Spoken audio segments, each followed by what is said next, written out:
Hello, everyone, and welcome to the exam review for EN30204 for academic year 2025 for the final exam. That's for English Reading and Writing 4. So this is where we're going to be having an overview of the exam and where you'll get a better idea of both how to complete the exam and things that will be tested on it. Here you can see the exam content sheet, and it shows what you will need to know for the exam. You can see that we will need to know about first, second, and zero conditionals, as well as the alternatives to if. We'll need to know our collocations from finance, how to do the reading matching information tasks. You might know these as multiple matching tasks.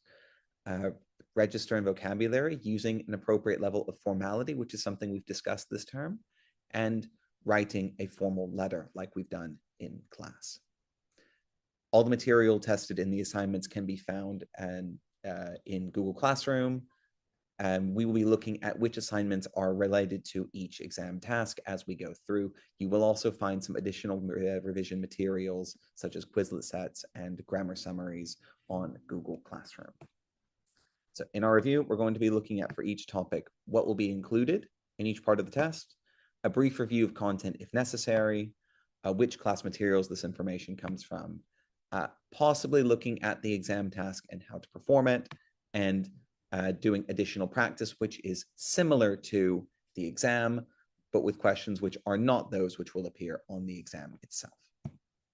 So we're going to start by looking at our zero, first, and second conditional. You'll be able to find the revision materials posted on Google Classroom.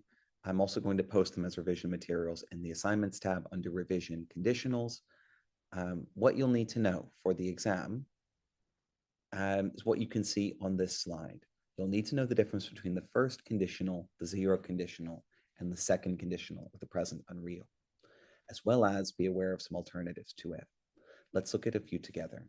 For our first conditional, which we can see in the top, this is for conditions that refer to future events or one-time events. For example, if students read up on a topic before a lesson, the teacher's role will naturally change. We form these by using if plus present simple, followed by the result clause with will plus the bare infinitive. Zero conditionals are similar, but zero conditionals refer to things that are general rules or are always true. For example, provided that clear guidance is available, many learners can succeed without lowering expectations. Here, this is something which is always true and not something which is true in only one case. For this, we use if plus present simple, and then in the result clause, we also use present simple or can. The second conditional refers to the present unreal. For example, if standards were reduced every time a course felt challenging, students might or would stop developing resilience. Here we have if plus past simple, followed by may, might, or would, plus the bare infinitive. And this talks about something which is not real or extremely unlikely in the present or future. Okay, now let's have a look at how conditionals will be tested on the exam. Here you can see an example of a similar practice task to the one which you'll complete on the exam. Now let's look at how this will be tested on the exam. Here you can see an example of a similar practice activity to the one which you will be completing on the exam. In this task, you'll need to choose the best option, 1, 2, 3, or 4, to fill in the gap. On the test, you may see an option 0, which is designed to be an example for you to show you how to do the task. Let's work our number 0 together. So if students revise vocabulary regularly, they usually more confident in class. So when I read this, this looks to me like a 0 conditional because I see revise and usually. So I'm going to pick the best option for a 0 conditional, feel. Now, you take 3 minutes, do the others on your own. Now, let's have a look at how this is going to be tested on the exam itself. Here, you can see a practice version of the exam task. In this task, you'll need to choose the correct option, 1, 2, 3, or 4, to fill in the gap. On the test, you may see a number 0, which is designed to be an example for you to complete. Let's do our number 0 together. If students revise regularly, they usually more confident in class. This to me looks like a zero conditional because we have revise and usually. So I need to pick the correct option for a zero conditional. In this case, it's number 1, feel. Now, work on your own. Take 3 minutes. Complete the rest of them as a practice task.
All right, time is up. If you still need a bit more time, you may pause the video and continue when you're ready. Let's check together. Number 1, you will improve your English quickly, provided you practice a little every day. Unless doesn't work because it means if not. And otherwise doesn't work because it talks about the result if something does not happen. However, likewise doesn't work because it means but. So the best option here, meaning if, is provided. Let's look at number 2. If the government invested, I see past simple, so that must be a second conditional, in more public transport, traffic wouldn't be much better, I'm afraid. So here, because we have a second conditional, I need to complete it with wouldn't be. I would apply for that scholarship if I had. Again, I would apply. This is the result for a second conditional. So I need past simple if I had. If for number 4, if people answer their bills on time, banks charge. This looks to me like something which is always true. I can't use will in the condition clause, so I'm going to use don't pay. You can borrow my calculator, provided you bring it back before Friday, because here we need if and only if. Same like number 1, none of the other options work. And then number 6, if I knew more about coding, I could help you fix the website. Again, we've got our second conditional formed with past simple, so we need here not would, but could help. Now, let's look at the next part of the exam.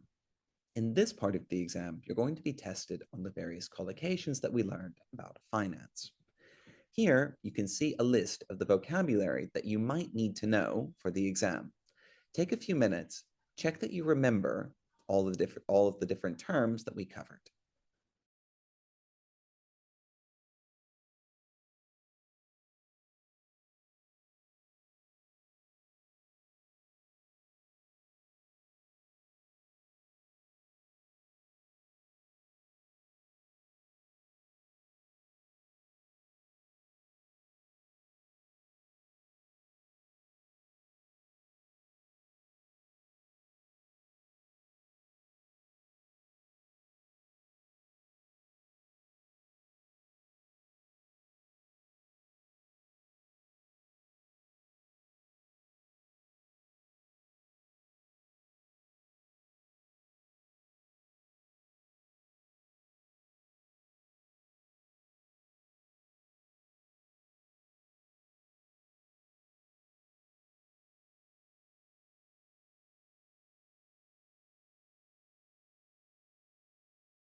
Now, let's look at our practice task. Here you can see, again, a similar task to the one that you will need to complete on the exam. Here you can see a short text with some words missing, and on the right, you can see words that we need to fill in the gaps with. You will need to choose the correct word, 1, 2, 3, or 4, to complete each gap. Let's do our example together. Many young adults receive their first regular income while still studying, and learning how to manage it can be difficult. Some rely on a monthly. Rip-off doesn't work because that's about a scam or a bad deal. Support is not countable, so I can't use a support. Loan doesn't really make sense with the rest of the text, but allowance does. So for number 0, our answer is going to be allowance. Now, take about 5 minutes. You try the others on your own.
All right, time is up.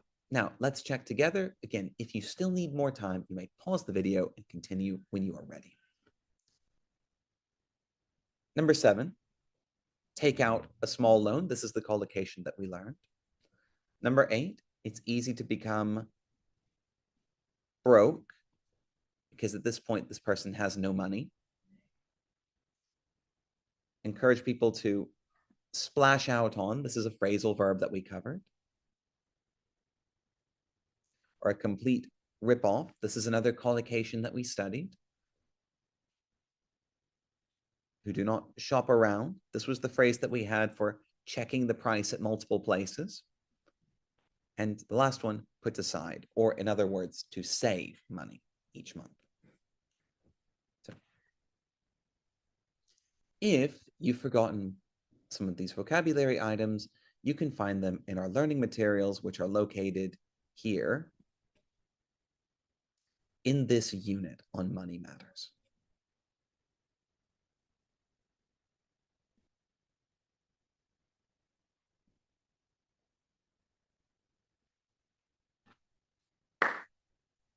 The next part of our exam is going to be a reading task based on matching information.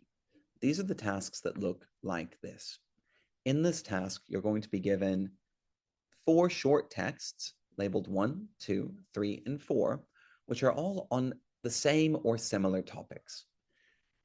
On the right, you'll be given a series of statements that you need to match to the given text. In order for us to do this, we're going to follow the same steps that we went through in class. Step 1 is going to be to read the statements and find the keywords.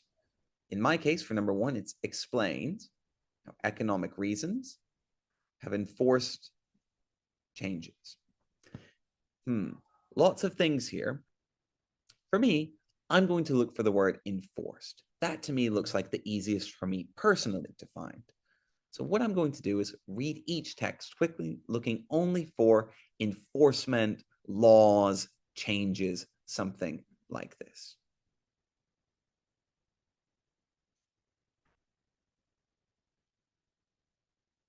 So I look at text 1. I don't see anything about laws, so I'm going to go to the next one. Text 2, biomes, organisms, high amounts of carbon dioxide, acidity. No, there's nothing about changes and economic reasons here. Changing seasons, okay. Environment, classroom, Greta Thunberg, Dr. Fields research. No, I don't see much. My livelihood, that sounds like money. Tourist industry. I'm a ski instructor. Okay. So I'm going to look a little bit more closely. Those that remain open are looking to raise prices, which will make winter sports holidays even more exclusive. So here they're talking about the economic impact. Number 1 must be 4.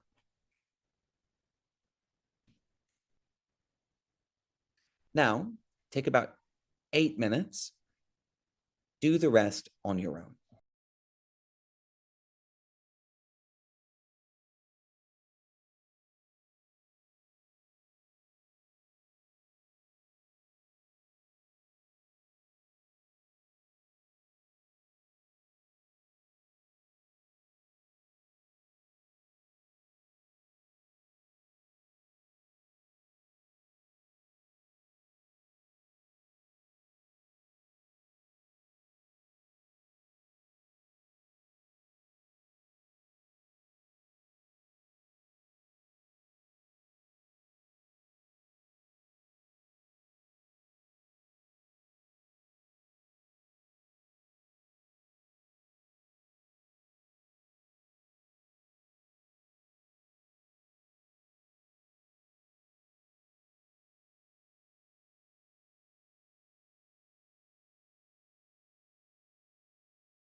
All right, time is up.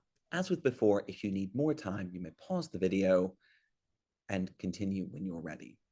So I'm going to show the answer keys with the rationales. You'll have about 30 seconds to read each.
All right, this is the matching information task.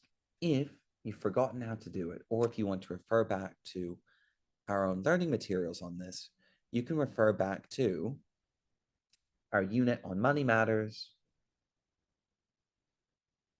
and it will be this text, reading exercise 4, for an example of this task.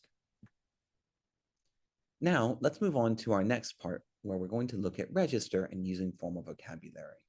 This is something that we've talked about a few times over the term, and this is something that we looked at most recently when writing cover letters, where we tried to use more formal words to help complete our covering letters.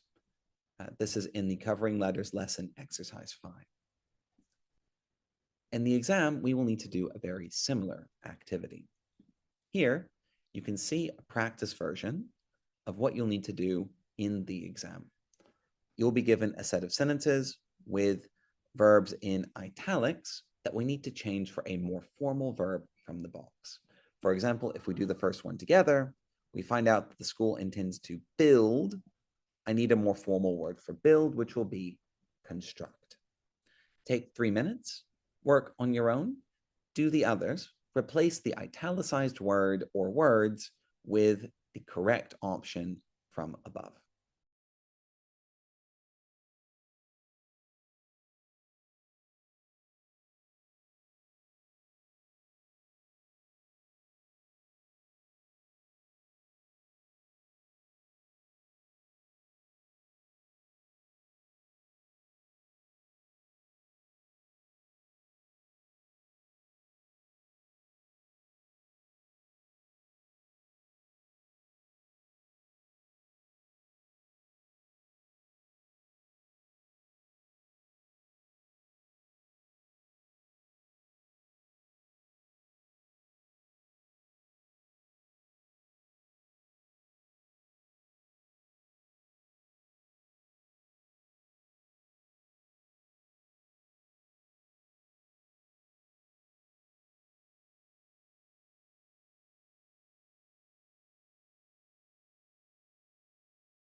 All right, time is up.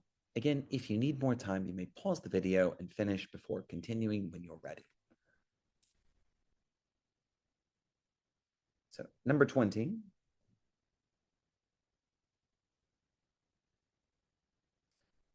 We'll change encouraged to inspired. Number 21, give will change to provide. Finish will change to complete. Showed will change to demonstrated. And set up will change to established. Make sure that you know all of these terms and their less formal versions because all of these may appear on the final.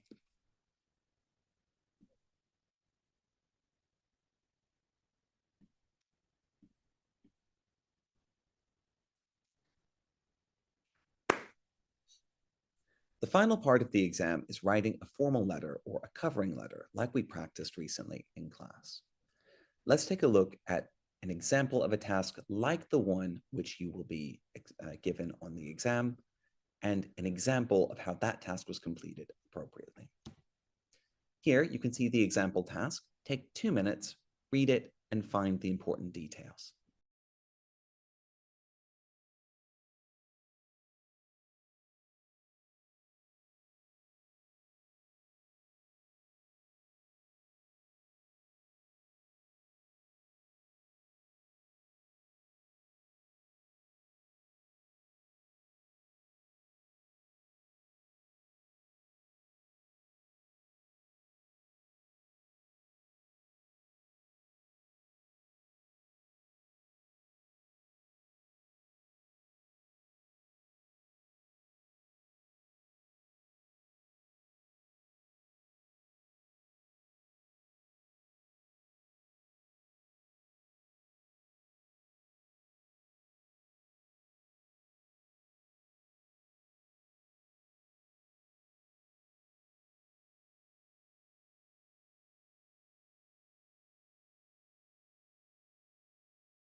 In this task, let's read through it now together and highlight the important details.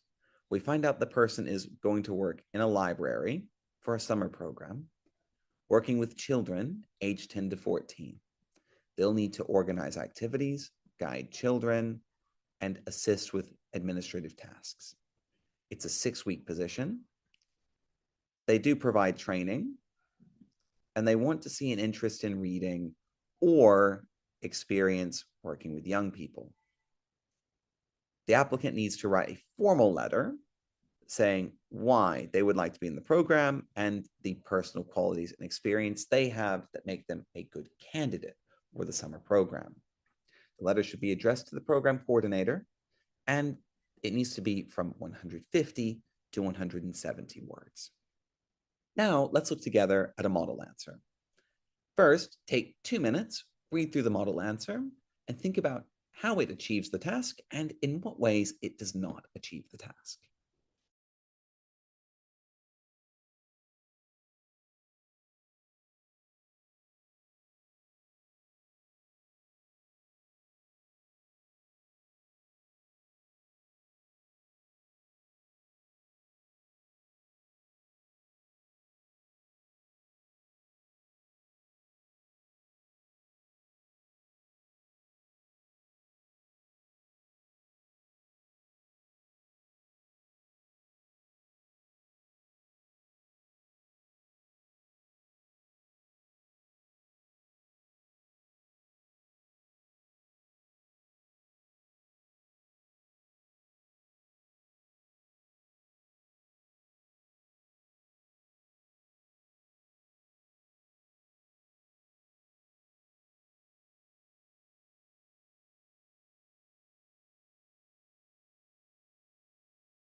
All right, now let's discuss together. They do some good things in that they mention very clearly why they're writing to apply for the position. They mention the aspects of the role that appeals to them, which is good. They talk about their experience in some details, And they also talk about what they learned from that experience. This is a nice touch, which makes it stronger. They also give examples of their administrative experience, and they finish appropriately. However, they have made one very critical mistake. They have addressed their letter to the wrong person. In the task originally, they were asked to address it to the program coordinator, not dear sir or madam. So make sure that you read the instructions and check your work carefully to make sure that you've not made any mistakes of a similar nature. If you would like to find out more about writing cover letters, you can refer to our Google Classroom materials on writing formal letters, which we've worked through recently, where you will see more examples of models for this activity and more language that you can use while completing it. In addition to the model of a cover letter, which we went over in class, you may also find it useful to revise some of the other work that we've done in the semester on formal writing in order to help you with this, because this is not the only time we've looked at formal writing. If you look at the work that we did on January 26th, this lesson on style and staying on topic, if you scroll down to exercise 5 here, you will also see a table with neutral and informal words, as well as their formal substitutes. Many of these will be appropriate in the letters that you are writing, although, of course, not all of them.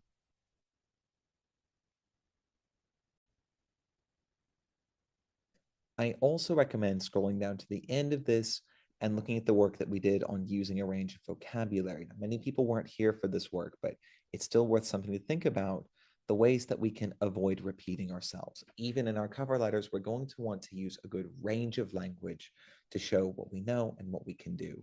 So you can follow some of the guidance here as well to help you with ideas for this.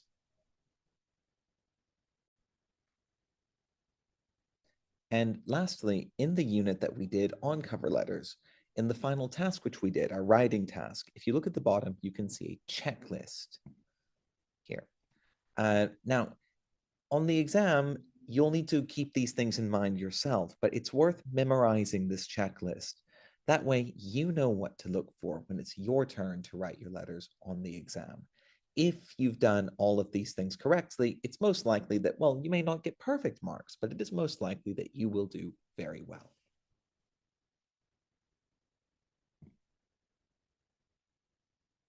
This concludes our exam revision for EN30204, Reading and Writing 4.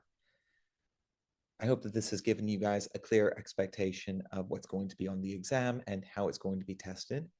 If you're still unsure about any points, or if you have any questions, you can please come and ask me, and I will be more than happy to help you as much as I am able to. So with that, happy studying and good luck.